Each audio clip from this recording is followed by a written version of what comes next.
大家好，歡迎嚟到 TT 日誌。因為咧我好中意 Mount Taranaki 嘅關係，所以我就嚟到呢個 New Plymouth 嘅地方去進行打工換宿。一般嚟講，我都會喺上晝去完成我嘅工作，然後下晝就會出去玩。今日就嚟到呢個喺 New Plymouth 嘅一個叫做 Woodland Loop 嘅小型動物園。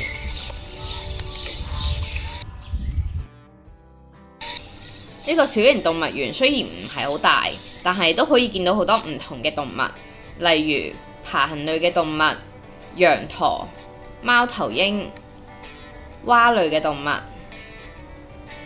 鸚鵡等等。而當中我覺得最可愛嘅就係可以見到狐獴呢一種動物。由於喺打工換宿嗰度有個叔叔話夜晚可以帶我去附近嘅公園睇燈飾，咁所以我夜晚都跟咗佢出嚟玩。我哋嚟到喺動物園旁邊嘅 Pukekura Park， 公園入邊擺設咗好多燈光嘅裝置藝術，有發光嘅瀑布，掛滿咗燈飾嘅橋，而湖上面嘅船都裝咗燈飾，係一個五光十色嘅世界。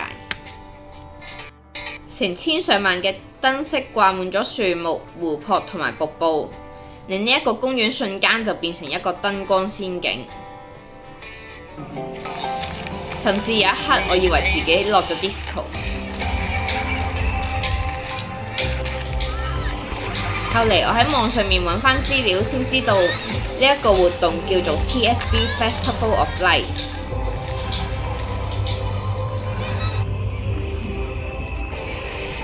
藝術家會將過萬個燈光裝置擺設喺公園嘅唔同角落，令到呢個原本係植物園嘅公園，瞬間就變成一個燈光仙境。周圍嘅樹會變色，另外仲有好多唔同嘅互動投影，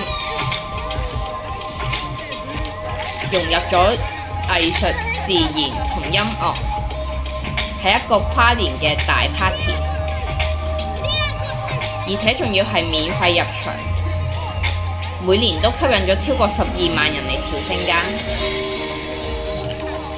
我一邊聽住音樂，一邊陶醉喺呢一啲嘅燈光效果入邊，感覺時間好似停頓咗咁樣。